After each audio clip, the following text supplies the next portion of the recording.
Assalamualaikum warahmatullahi wabarakatuh. Senang sekali rasanya bisa berjumpa lagi di channel ini. Jika video ini lewat di berandamu, ini adalah petunjuk dari Allah kepadamu. Setidaknya menuliskan sholawat kepada Rasulullah Shallallahu Alaihi Wasallam di kolom komentar.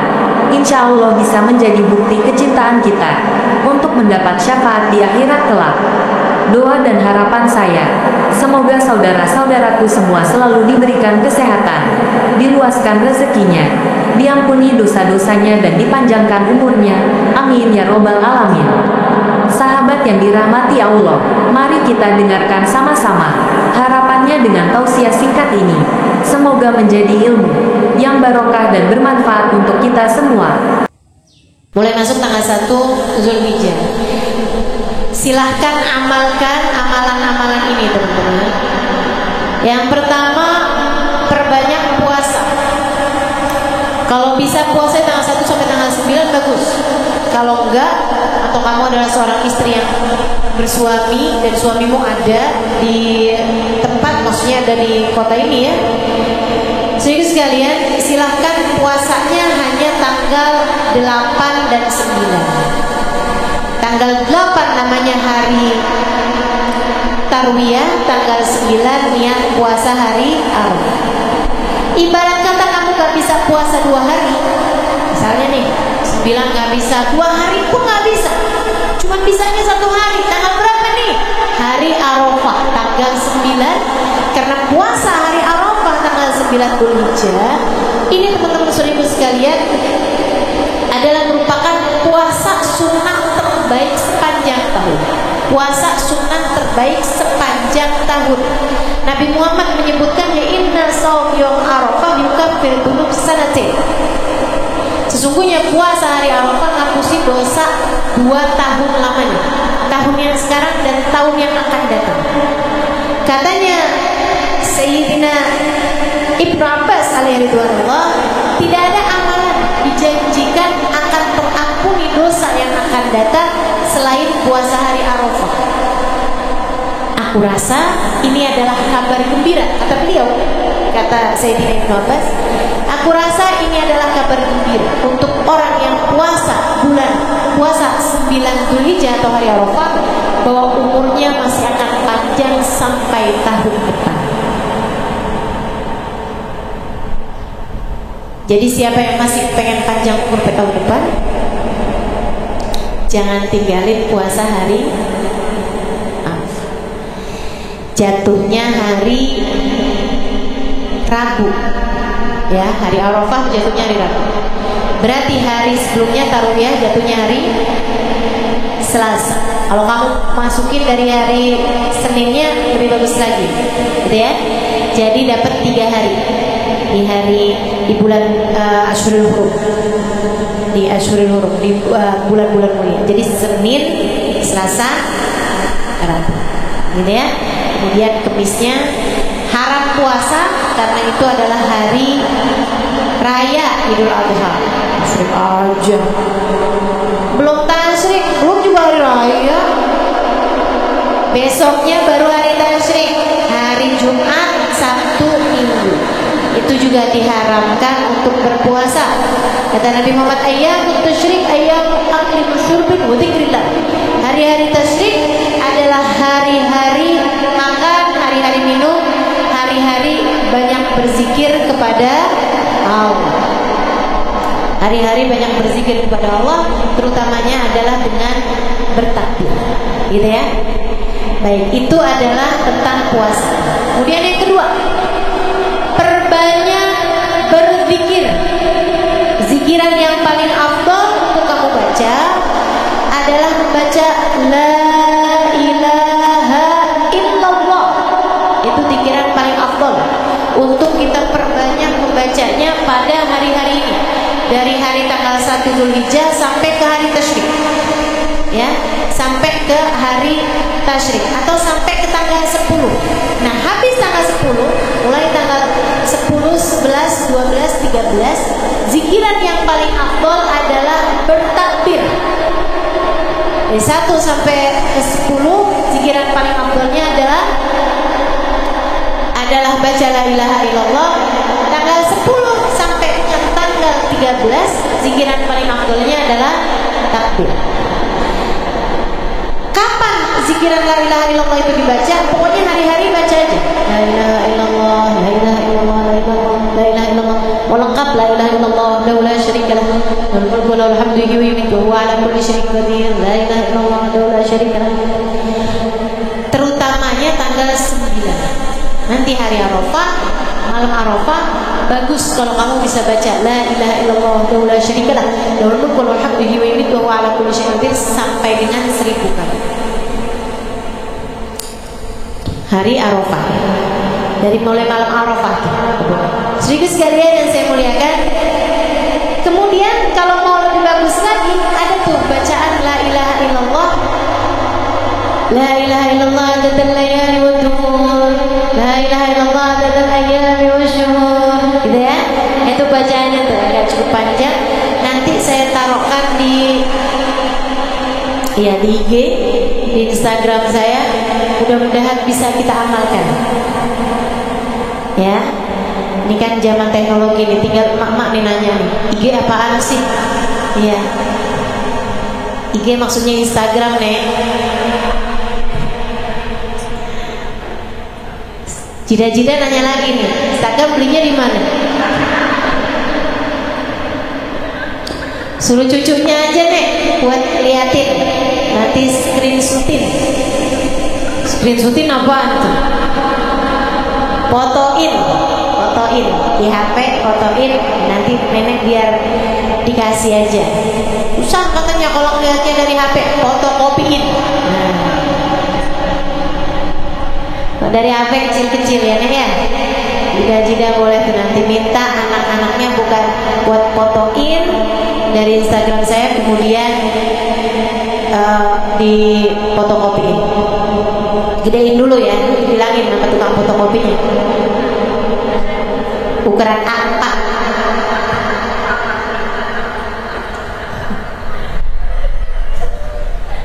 Dibaca 10 kali selama 10 hari dari tanggal 1 sampai dengan tanggal 10 Dzulhijjah.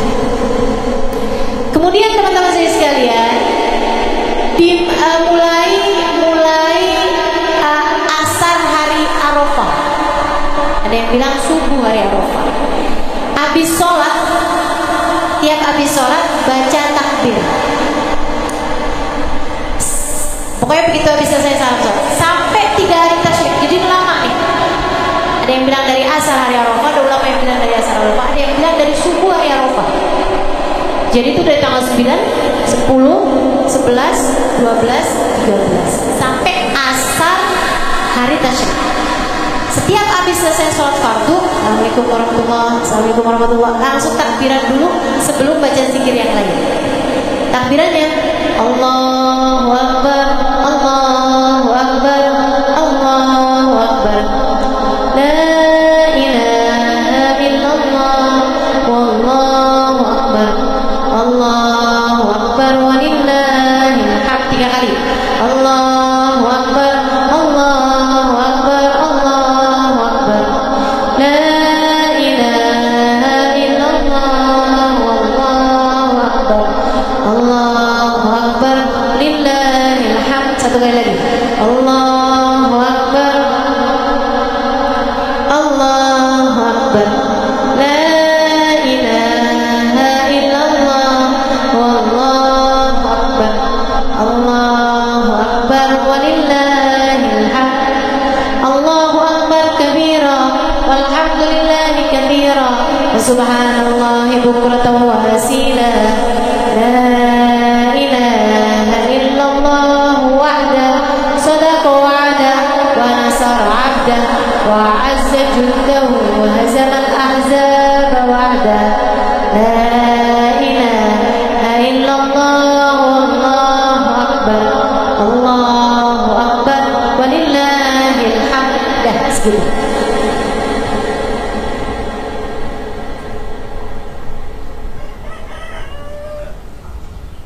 Segitu dibaca, habis itu baru astagfirullah, astagfirullah, astagfirullah, lanjutkan doa-doanya seperti biasanya.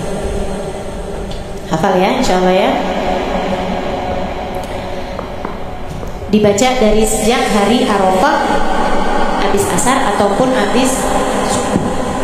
Dari itu sampai ke asar hari terakhir tasyrik, hari ke-13, tanggal 13 dari bulan Zulhijjah. Jadi sekalian yang saya muliakan, selain daripada itu apalagi hari Arafah ya, selain daripada puasa, silahkan baca surat Al-Ikhlas 1000 kali. Bacanya hari Arafah, jadi habis subuh tuh. Sebab kalau malam namanya bukan hari, namanya malam. Nah, kalau ini hari Arafah, baca surat Al-Ikhlas dari pagi hari itu hari Arafah sampai dengan 1000 kali. Usahakan selesai sebelum asar. Habis asar hari Arafah, banyaklah berdoa, gitu ya. Sisakan kalau mau Al-Ikhlasnya 10 kali gitu. Kemudian la ilaha illallah wa la syarikalah yang udah dibaca dari tadi malam itu sisain juga 10 kali gitu. Kemudian sesudahnya banyakin doa. Banyakin doa sebanyak-banyaknya. Biar lepasin hari Arafah itu kamu juga sedang dalam keadaan berdoa bersama dengan ribuan, puluh ribu, ratus ribu, juta orang yang hari itu juga sedang berdoa di padang Arafah. Kalau bisa deket-deket matahari tenggelam tuh, usahakan jelang-jelang maghrib tuh kamu masih sedang berdoa. Itu saat paling mustajab di hari Arafah. Sekalian doa, biar Allah lihat yang di padang Arafah lagi pada doa, kamu juga di Jakarta lagi pada doa juga, gitu, masing-masing, gitu kan ya. Ustazah perlu keluar rumah buat kena cahaya matahari, boleh juga, kalau mau begitu boleh juga. Sambil bilang begini, ya Allah, di bawah matahari yang sama kami sedang berdoa. Yang di Arafah itu mataharinya sama kita.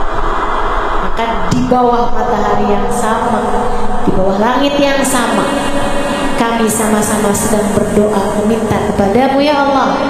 Jika Engkau mengabulkan doa mereka, kabulkanlah pula doaku ya Allah. Insya Allah doanya gak ditolak semua. Malam hari Idul Adha silahkan hidupkan malamnya dengan ibadah kepada Allah. Kalau bisa salat tasbih, dengan ya, apa aja pokoknya, banyakin takbir, banyakin baca Quran, banyakin istighfar, banyakin zikir la ilaha illallah, apapun lah yang bisa kamu baca, bisa kamu lakukan, adain sedekah, maksudnya harus ada sedekahnya gitu, biar seperti apapun usahakan malam hari raya Idul Adha ada sedekahnya. Itu adalah salah satu dari malam di mana doa mustajab, salah satu malam di mana Allah mengatakan, di mana Allah menghidupkan hati hamba-hambanya, seperti katanya baginda Nabi Muhammad SAW, man ahya layalil id ahyallahu qalbah yawma yaqul. Siapa yang suka menghidupkan malam hari raya, Allah akan menghidupkan hatinya di saat hati yang lain mati. Guru saya Habib Hafid mengatakan, hati yang lain mati itu kapan? Banyak hati mati itu kapan? Yaitu pada saat sakaratul maut. Banyak hati mati. Insya Allah yang suka menghidupkan malam hari raya Idul Adha atau Idul Fitri, insya Allah Allah akan hidupkan hatinya di saat sakaratul maut, sehingga kita meninggal dunia dengan membawa iman, Islam, cinta kepada Nabi Muhammad sallallahu alaihi wasallam. Kemudian teman-teman, pagi hari itu kita disunahkan mandi hari raya. Kita disunahkan bersih-bersih, kayak potong kuku, gitu ya. Kecuali buat yang akan kurban. Nah, buat yang akan kurban, buat yang akan berkurban, itu jangan, gitu ya. Jangan potong rambut, jangan potong kuku, jangan donor darah. Dari sejak tanggal 1 Dzulhijjah sampai hewan kurbannya dipotong. 3 itu aja. Kalau bersih-bersih, mandi apa segala macam sih, nggak apa-apa. Kalau urusan gosok gigi sih harus. Ustazah sebaiknya jangan angkat-angkat apapun dari badan termasuk daki. Enggak, kalau daki mah angkat aja. Ya, kalau kotoran gigi mah angkat aja, betul. Yang dimaksudkan adalah anggota tubuhmu kayak rambut gitu kan, bulu-bulu segala macam itu gak usah angkat dulu tuh. Di tanggal 1 sampai hewan kurbanmu dipotong ya, termasuk donor darah seperti yang tadi saya sampaikan.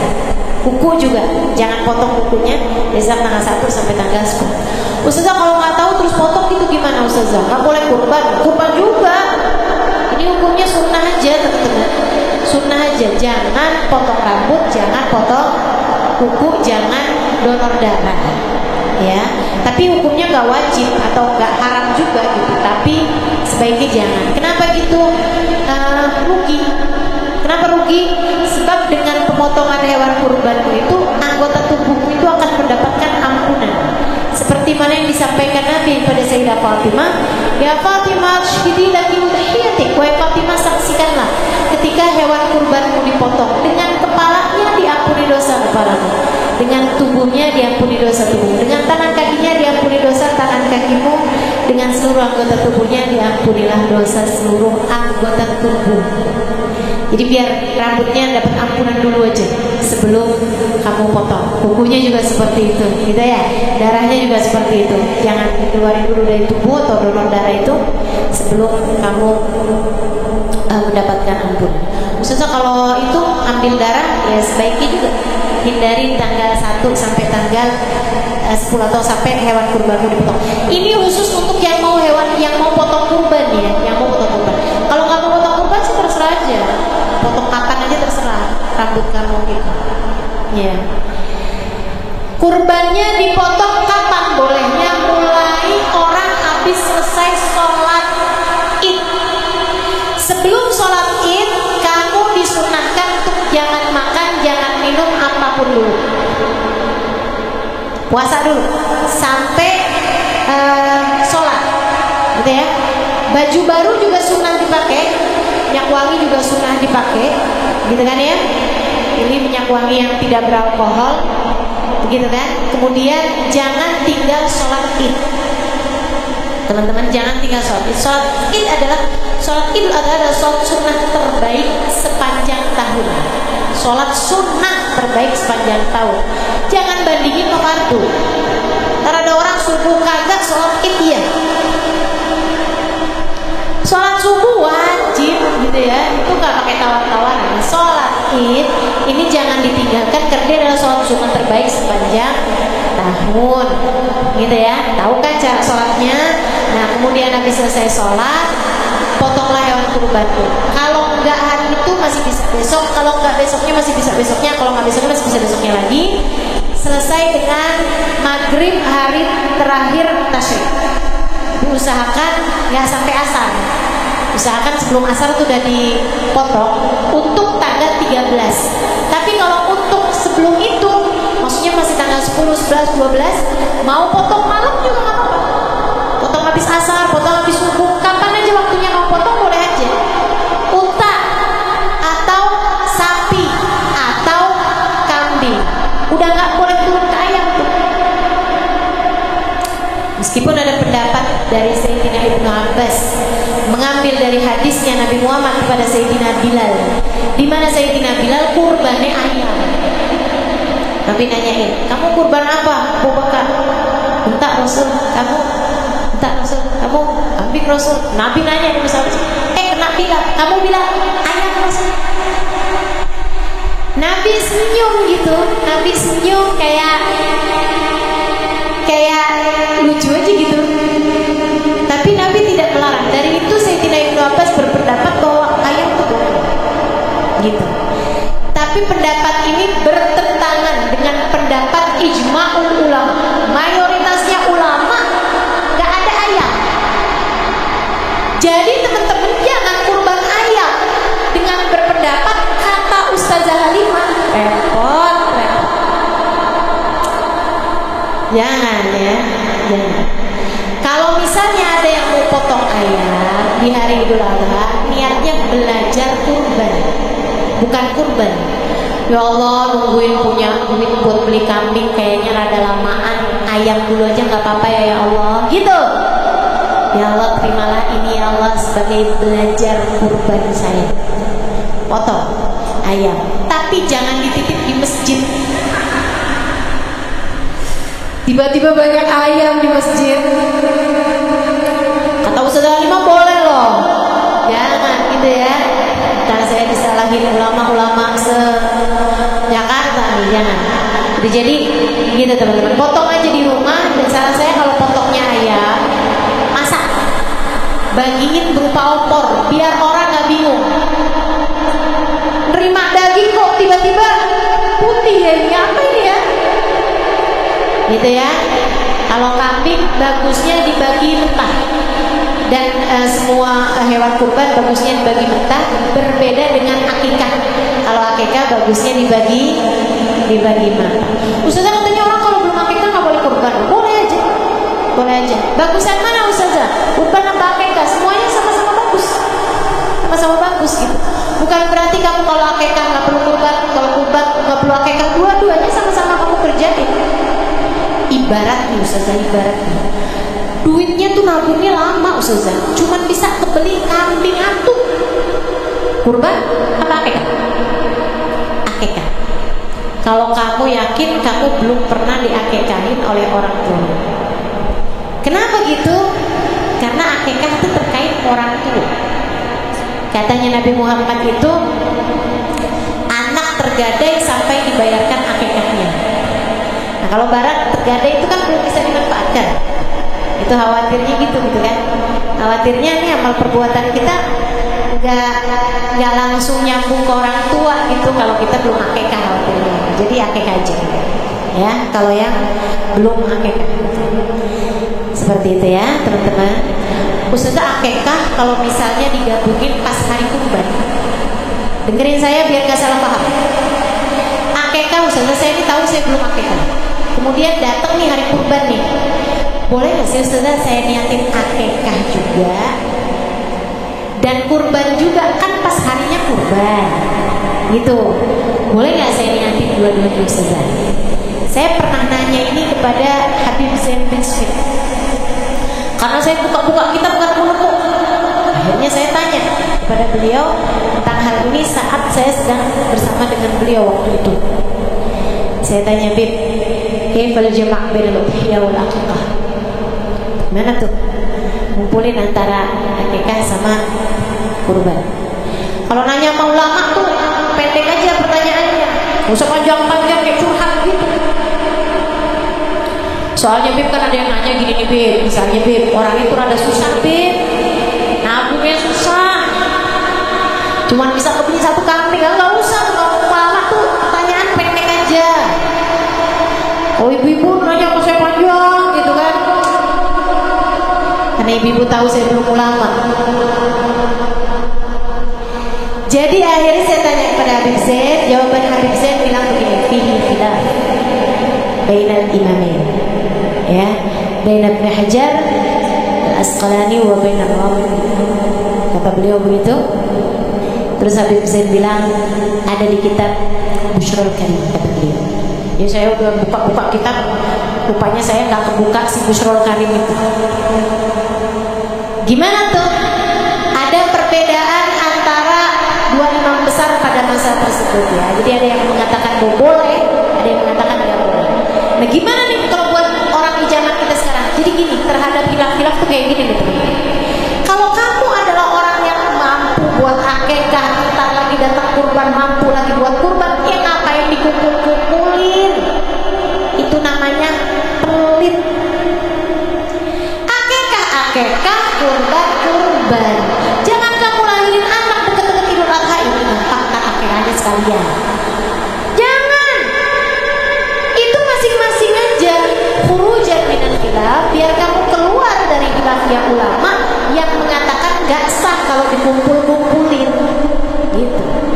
Tapi kalau kamu seperti orang yang tadi udah saya sampaikan, nabungnya rada susah, ya kan? Ekonominya terbatas, nabung susah banget nih, baru bisa nih kumpul, bisa buat beli satu kambing. Saya belum diakikah juga, ini kebetulan deket waktunya kurban. Apa saya niatkan? Niat dua-duanya, Allah Maha Karim, Allah Maha Rahim. Insya Allah kamu selesai dari urusan akikah dan juga kamu terbayarkan, atau kamu pun juga terhitung berpahala Gitu ya, jelas ya. Baik. Itu aja yang bisa saya sampaikan. Mudah-mudahan amalannya udah semua kayaknya ini urusannya.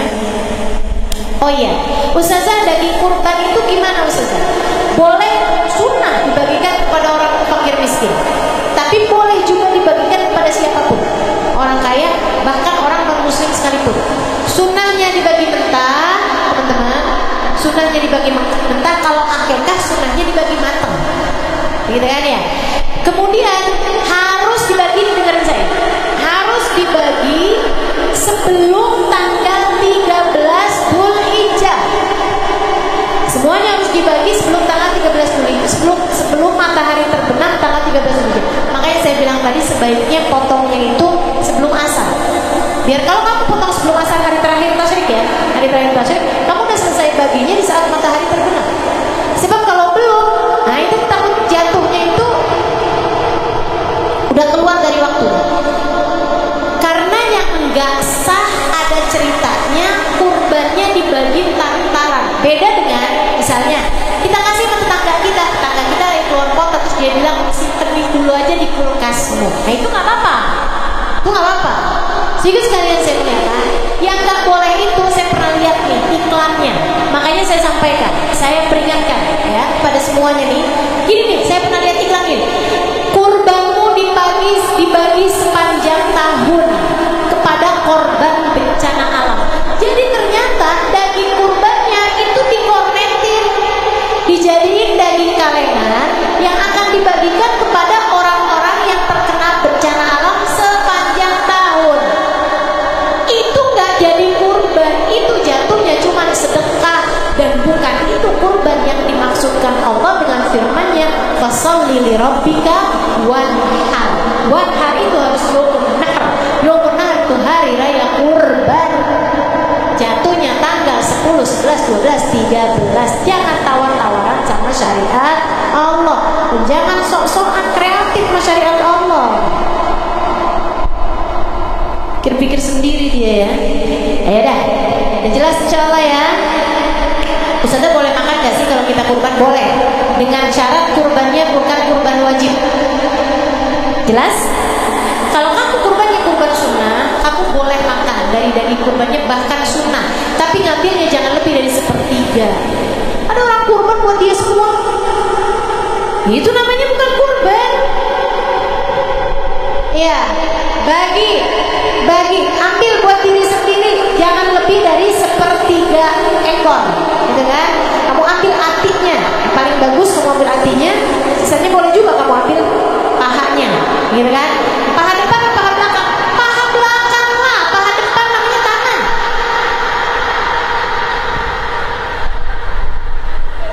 Depan namanya tangan, belakang paha tuh, gitu kan? Baiklah teman-teman sekalian, sudah jelas semuanya insyaallah.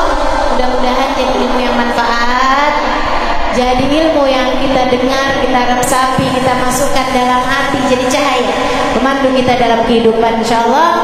Diamalkan, dimudahkan untuk dapat mengamalkannya dalam kehidupan. Wassallallahu ala sayyidina Muhammadin wa ala alihi washabbihi wasallam. Qadri subhana rabbika rabbil izzati amma yasifun. Wassalamun ala mursalin walhamdulillahi rabbil